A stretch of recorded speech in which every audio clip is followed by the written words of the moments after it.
que nos va a hablar y nos va a contar de toda esta lucha, por supuesto que es muy amplia, muy grande. En el 2020, solo en el 2020 se habla de 2.300.000 personas que han contraído ese mal, de las cuales 685 personas murieron. Doctora, ¿cómo le va? Darío Minervino la saluda, ¿cómo está? Hola, buenos días a todos. ¿Cómo le va? ¿Bien?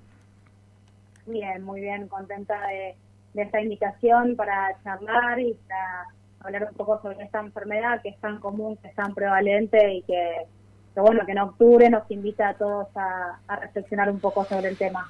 Hoy hay mucha más gente que se hace controles viendo lo que está pasando, doctora, porque antes vio que nosotros, digo nosotros porque yo soy una persona mayor, no teníamos por allí estos alcances de poder anticiparnos a una enfermedad. Hoy vemos que hay gente que dura más años, 80, 90, 100 años, cuando antes era la vida un poco más corta. ¿Es debido a esto, a la prevención? Yo creo que son muchos los factores que contribuyeron a que hoy en día la esperanza de vida de la población en general, o sea, de la mujer en particular, pero también de la población en general, haya aumentado. Hablando puntualmente del cáncer de mama, como otras enfermedades oncológicas, como otros tumores, como es por ejemplo el cáncer de colon, que también es una enfermedad muy prevalente, tienen una estrategia que es muy importante, que es lo que nosotros le decimos screening, los estudios de prevención o de detección precoz. Eso, la realidad es que con el paso de los años y puntualmente en los últimos quizás 10, 15 años, donde la tecnología ha aumentado muchísimo y la posibilidad de acceder a información se ha facilitado mucho, yo creo que ha contribuido mucho a que la gente se acerque al control, no solamente en octubre, sino en el resto del año. Digamos, la concientización que hay, no solamente a través de los medios de televisión o de la radio, sino incluso hoy en día de las redes sociales y otros medios de comunicación, permiten a la gente estar más alerta, contar con más información y poder consultar antes. Antes era una palabra que por ahí nuestros abuelos y demás no querían ni nombrar, después se fue hablando tanto, gente que iba del interior a capital venía con, no sé si decir con ese vocabulario de que le habían informado, tenés tal cosa y era como que ya aprendía a manejarlo. Hoy creo que con todos los alcances que tenemos a nivel de distintas charlas, redes sociales, teléfono, cualquiera hoy tiene un celular y demás, creo que se hace más fácil como a lo mejor para contener al paciente y poder tratar de curarlo, ¿no? Sin duda, porque además lo que permite la detección precoz a tiempo de una enfermedad como el cáncer de mama es que el pronóstico cambie brutalmente en comparación con aquellas personas que no pudieron acceder a estos estudios, digamos, de screening, de control preventivo, y el diagnóstico se hace en etapas mucho más avanzadas de la enfermedad. Por eso lo más importante es transmitirle a la gente que el hecho de que nosotros hablemos de esta enfermedad y digamos la palabra cáncer de mama, que por ahí, como vos decías, antes era una palabra que asustaba o era un diagnóstico, digamos, poco esperanzador, hoy no, hoy lo traemos cotidianamente a la mesa, para que la gente sepa que si se hacen los controles que corresponden anualmente y a partir de la edad en la que detectado a tiempo, es un tumor con buen pronóstico. En etapas iniciales es una enfermedad que en más del 90% de los casos se puede curar. Esa es la gran ventaja que tiene el screening, los estudios de prevención. Y curar, ¿cuánto tarda, doctora? ¿Depende de la edad o es para todos iguales o depende del grado del cual el tumor que han encontrado? La realidad es que con el tiempo fuimos aprendiendo que el cáncer de mama no es una sola enfermedad, sino que son diferentes tipos de cáncer de mama, y con el tiempo también se fue descubriendo que cada tipo de cáncer de mama tiene un tratamiento en particular. Entonces, la duración de ese tratamiento va a depender de cada tipo de tumor. Hay algunos que se solucionan con cirugía y con radioterapia, otros que requieren el agregado de quimioterapia, otros que requieren además el tomar una pastilla que se llama hormonoterapia durante una cierta cantidad de años, e independientemente del tratamiento que haga, siempre va a ser una persona que va a permanecer en control, por lo menos al principio, de una manera más estricta que la población general que no tiene el diagnóstico de cáncer de mama.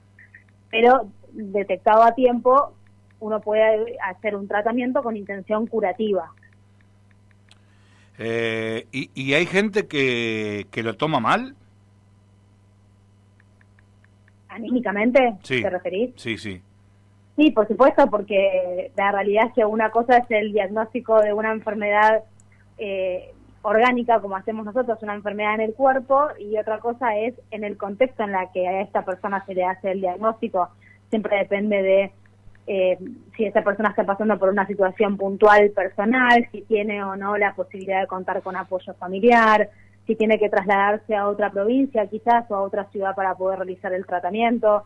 Es muy importante al momento de hacer el diagnóstico tener en cuenta que la persona, cada caso es un caso único y particular, y sí, es individualizar el tratamiento y la contención que implica el diagnóstico. En los hombres, por ejemplo, después de los 50 años o los 50 años se le aconseja hacerse el estudio de próstata. En la mujer, yo por lo que he leído por allí, también era el tema de las mamas también a esa edad, pero ahora creo que se ha avanzado y se ha detectado que la mayoría el porcentaje más alto en mujeres es entre los 40 y 45 años, doctora, ¿es así? En nuestro país, las recomendaciones nacionales son hacer una mamografía en forma anual a partir de los 40 años. ¿Mamografía o resonancia? No, mamografía. El Sí. estudio recomendado para el screening, que es estos estudios de prevención que hablábamos al principio, Sí. es la mamografía. Habitualmente puede combinarse con una ecografía mamaria, que a veces ayuda a completar, digamos, el diagnóstico, pero de ninguna manera la resonancia forma parte de un estudio de control habitual de un paciente sano. Es un estudio muy útil, Sí. pero que tiene indicaciones muy precisas. O sea que sí o sí es la mamografía. Y la gente, Sí. voy a esto, discúlpeme la ignorancia mía, y la gente, digo, las mujeres de 40 años, ¿se hacen esos controles? ¿Creen que pueden llegar a tener esta enfermedad? ¿O no es común que de 40 años se vayan a hacer los estudios? Yo creo que en ese sentido avanzamos mucho. Siempre depende, nuestro país es muy grande y la población es muy heterogénea, pero en líneas generales, yo creo que en los últimos años, 10, 15 años, mejoró muchísimo la información que tiene el paciente, que hace que se acerque anualmente a hacer un estudio de control.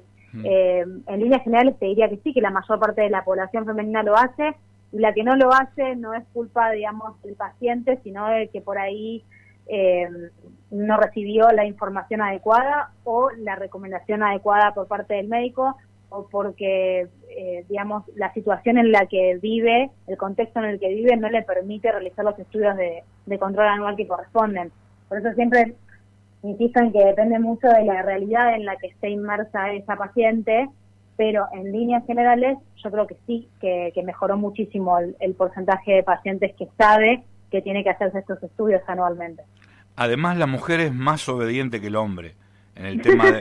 Sí, es cierto. Sin duda, sí. Sí. Sí, La mujer cuando se tiene que ir a hacer controles se va y se lo hace, y no duda en que lo tiene que hacer. El hombre, ¿viste? Es medio que además, lo atamos con alambre, qué sé yo. Y además también en la mujer está muy instalado desde antes de los 40 años hacer en forma anual el control ginecológico, ir a una visita con el ginecólogo y hacer el PAP y la colposcopía como medida de prevención del cáncer de cuello de útero. Entonces, las mujeres ya desde mucho más jóvenes tenemos incorporado eso de que una vez por año hay que ir al médico a hacer estos estudios, y bueno, cuando llegue a los 40, al estudio ginecológico se sumará el de las mamas. Claro, sí, es cierto, eso es Es muy común. Yo recuerdo un caso de una persona llegada a mí que mire usted, le habían hecho una mamografía en una clínica y en el informe del médico, o sea, que le había hecho la mamografía, destinada al médico ginecólogo, que le había detectado 2 tumores, uno en cada pecho. Cuando llega esta persona al médico de cabecera y le dice, y entonces él le dice, no, esto no puede ser, dice, no es así. ¿Tenés tanto dinero como para hacértelo en tal lado? Sí, lo veo. Fue a ese otro instituto. En ese otro instituto no le salió ni un tumor en ningún pecho. ¿Puede ser eso, sí? A ver, no sé si me entiende médico, lo que le digo. Sí. En un instituto, en un lugar, en un establecimiento donde le hicieron la primera mamografía, le da un tumor en cada pecho. El médico, que para él no, dice, podés tener unos nódulos, creo que le dijo, no sé, pero no esto, la mandó a otro lugar y en el otro lugar le salió que no tenía nada.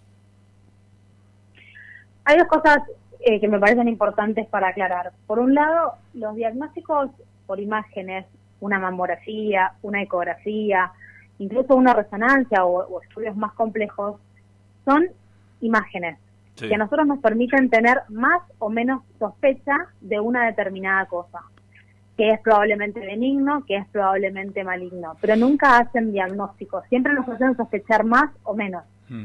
Hace mucho tiempo, cuando por imágenes se veía una imagen que parecía sospechosa, la indicación era la cirugía directamente. Mal. Y esa paciente entraba al quirófano sin diagnóstico y lo que se había visto en la imagen se sacaba en la cirugía. Por suerte, hace ya un tiempo, eso no se hace más, y previamente a una cirugía, una paciente que por imágenes se vio un nódulo o lo que sea, una imagen sospechosa, se hace una punción, se toma una pequeña muestra de esa imagen para confirmar si esa sospecha es verdaderamente algo maligno o algo que requiera una cirugía o no, o es una imagen para controlar. O sea, por un lado me gustaría aclarar esto de que las imágenes nunca son diagnósticos. Por el otro lado, sí, o sea, hablar de cada caso particular a veces en situaciones como esta es difícil, pero sí puede pasar que un colega interprete una cosa y otro interprete otra. También es muy importante que el médico de cabecera, el ginecólogo o el mastólogo, esté formado en ver imágenes y que no se limite solamente a leer el informe, sino que además de ver el informe, que es la recomendación del imagenólogo, también mire las placas de la mamografía o las imágenes de una ecografía para sacar sus propias conclusiones y bueno, y decidir si está de acuerdo o no con lo que informa el imagenólogo o quiere repetir otro estudio en otro lado, o bueno, lo que cada caso particular requiera. Sí, puede haber discrepancia entre lo que digan dos colegas, y sin dudas puede pasar, pero bueno, tampoco es lo más habitual.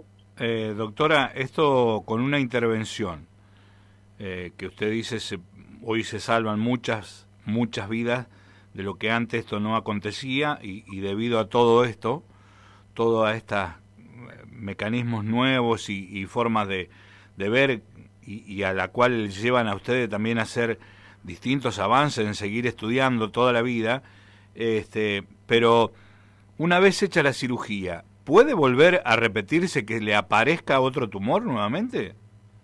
Sí puede suceder. Puede suceder que aparezca otra vez el mismo tumor o puede ser que aparezca un nuevo tumor.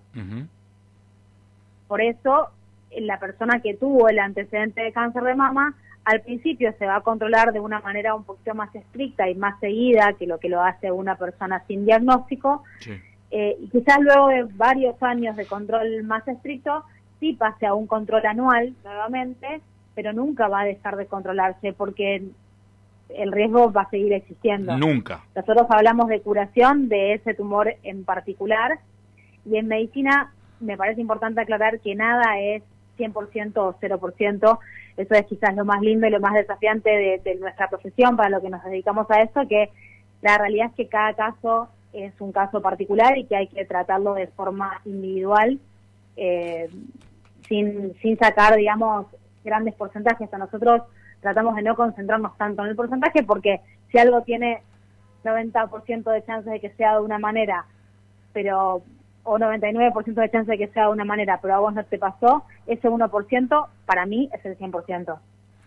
Entonces, sí, puede pasar, y por eso tratamos de no basarnos tanto en los porcentajes cuando hablamos de cada paciente en particular. Sí, sí. Es como una cirugía, yo he tenido unas cuantas, y el médico, el cirujano te dice, uno le pregunta, pero ¿y esto, doctor, es peligroso? Y es una cirugía.